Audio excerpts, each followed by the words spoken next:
Hai, Assalamualaikum. Ini adalah topik fungsi bab part 3. Masih lagi topik fungsi, ini adalah part ketiga. So, dalam topik ni, last topik dekat part tu kita dah buat. Cikgu dah ajar kamu situasi kehidupan sebenar, fungsi tak tertakrif, fungsi nilai mutlak, 1, 2, 3, 4. Kemudian ujian mencancang.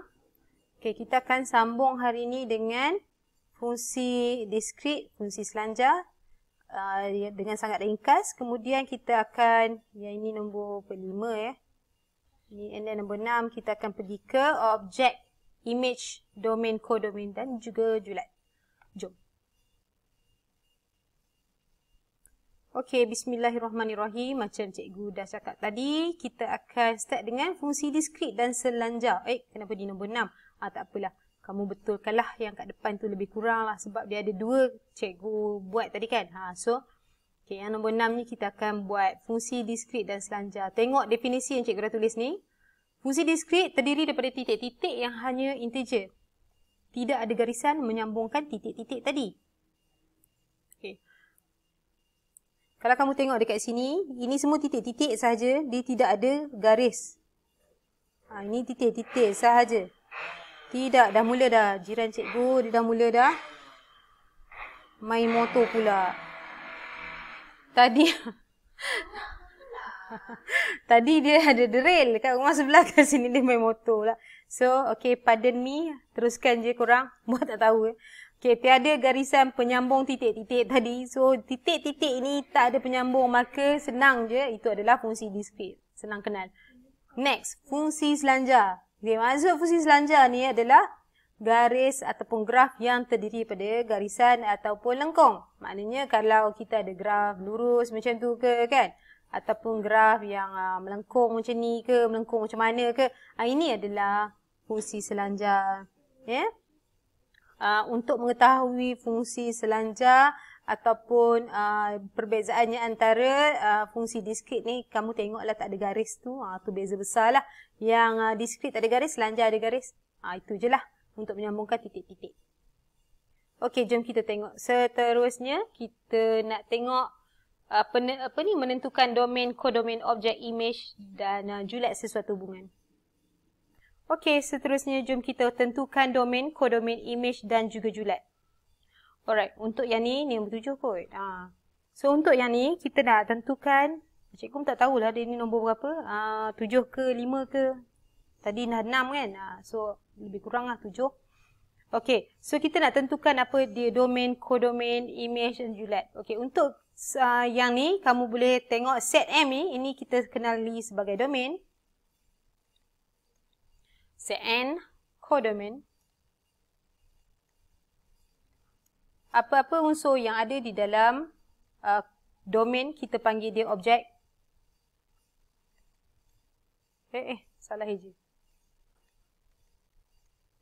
Dan apa-apa unsur di dalam kodomain kita panggil sebagai image.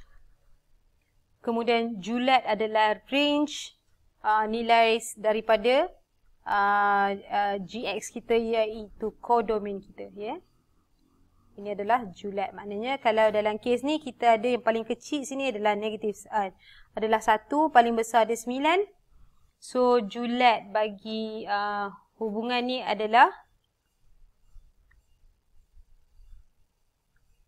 okay.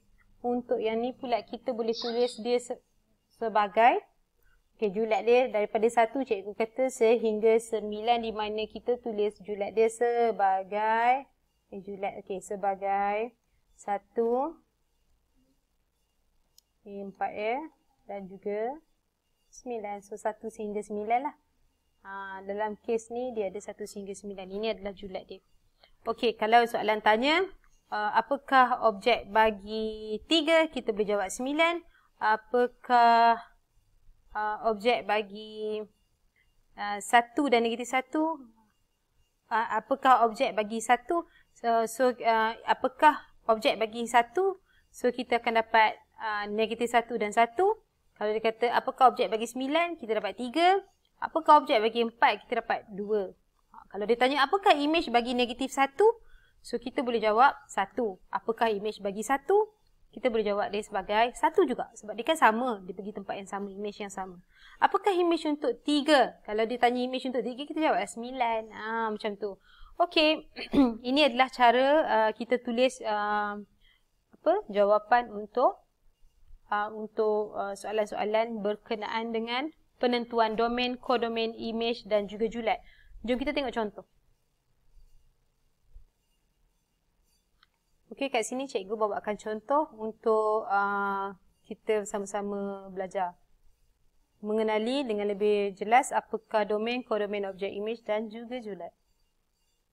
Okey, pertama sekali kita kena, sebelum kita nak lengkapkan jadual kat bawah ni, ingat satu benda iaitu tata tanda pembuka dan penutup untuk set ni. Untuk domain, kodomain dan juga julat saja ya dia pakai. Maknanya sini, ini dan ini. Okey. Kemudian, itu je lah. Kemudian, jom kita tengok yang ni. Macam mana contoh dia macam ni Untuk domain maksudnya X saja. So, kita ada X saja. Kita bubuh 3, 6, 7 dan 8. Betul? Kemudian tutup. Ni lah maksud dia tu. Nampak tak? Dia ada pembuka, dia ada penutup dekat sini. Ni, macam ni lah contohnya. Kemudian untuk yang ni kita ada korang buat buka dia macam tu. Sorry tak comel sangat. So, kita ada 4, 8, 10, 12. Tulis kat dalam ni. 4, 8, 10, 12. Tulis kat dalam tu kan. Macam tu. Kemudian yang ni pun sama nilai X dia semua ni. Buka macam tu. Tutup kat sini. Tulis. Negatif 3.5 sampailah 3. So, kita ada 1, 2, 3, 4, 5 set kat dalam ni. Yang kita kena tulis. Set number. Kemudian yang ini nilai P. Apa sahaja dalam P. Contohnya 852 negatif 1. Ini adalah kita punya domain. Okey, siap dengan domain. Jom kita tengok kodomain. Kodomain ni, apa dia? Nilai-nilai fx ataupun nilai y. Dalam kes ni, y kita ada sebagai 6, 13, 16, 16. So, kita ada 2 kali 16 kat sini. So, kita tulis kali sajalah, iaitu 6, 13 dan juga 16. Sebab dia benda yang sama ya. Okey. So, kalau dia berulang, tulis sekali saja. Okey. Tu tengok yang kedua. Yang kedua kita ada berapa kat sini ya? Domain kita ada 389. Kamu pun tulis kat sini 389. Cikgu tak tulis lah. Kan? Kemudian kat sini pula kita ada semua nilai kat Y sini tulis. Kemudian kat sini kita ada negatif 4, negatif 3, kosong. Tulis kat sini. Negatif 4, negatif 3 dan kosong. Macam cikgu tulis je kan. Okey, siap. Untuk domain dan kodomain. Jom kita tengok apakah dia objek. Objek dalam kes ini adalah 3, 6, 7, 8. So, 3, 6, 7, 8. Cikgu guna color lain lah. Cikgu guna color hijau untuk objek. Okay, so kita ada 3, 6, 7, 8. Kita tulis dia tanpa menggunakan set. Tu cikgu nak tunjuk contoh. 3, 6, 7, 8. Itu adalah objek. Manakala image. Sebab objek kan semua nilai X saja. Yang duduk sebelah sini. Ni semua ni objek. Objek Macam dalam kes ni pula yang bawah ni. Apakah objek yang kita ada? Objek yang kita ada kat sini. Adakah dia berfungsi semua? Semuanya kena ke yang sebelah kanan? Yang kena je kita ambil. Macam contohnya sini 8, 2 dan negatif 1. Tulislah. 8, 2, negatif 1. Macam tu. Yang ini pula semua yang kena kat sini lah. Sini. Semua yang nilai apa? Objek kita semua yang nilai sebelah kanan ya. X kita. Kan? Ini pun X kita. Ini pun semualah X kita. Tulislah kat sini. 4, 8, 10, 12. Yang ini pula semua nilai X kita tadi iaitu negatif 3.5 sehingga 3. Kan? Sampai 3 ya. Sampai 3. Macam itulah. Tulislah ya sendiri. Kemudian image dia pula adalah dia punya fx dia. Iaitu dalam kes ini kita tengok fx dia kalau dia berulang macam. Okay, cikgu ambil color lain sikit. Okay. Kalau fx dia berulang macam ni So, image dia hanyalah tulis satu, iaitu 6, 13 dan 16. Sebab apa yang ni cikgu tak 6, 13, 16 ada 2, tulis sekali je. Sebab apa? Sebab dia berulang. Sebab tu cikgu tulis sekali je. Kemudian kita ada kat sini image dia sebagai apa? 9 kena tak? 9 tak kena. Image hanyalah benda yang memang ada relationship dengan kita punya objek sahaja, iaitu 3 dan 8. Untuk yang ni, kita ada semua kena ya. Sebab kalau kamu tengok semua ada relationship. Dia ni ada, ini ada relationship juga dengan ni ada. Kan? Semua ada. So, kamu kena tulislah negatif 5.25.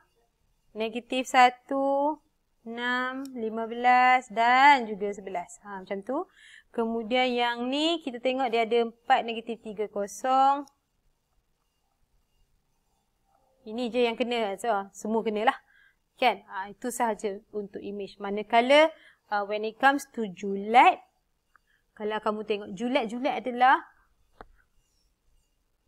kalau kita tengok sini, kamu pertama sekali ambil nilai yang kecil dengan yang besar. Kemudian nilai tengah-tengah dia tu, kita kena tulis dalam set ni. Iaitu, untuk Y ya. Kita ada kat sini Y. 6, 13, 16, 16.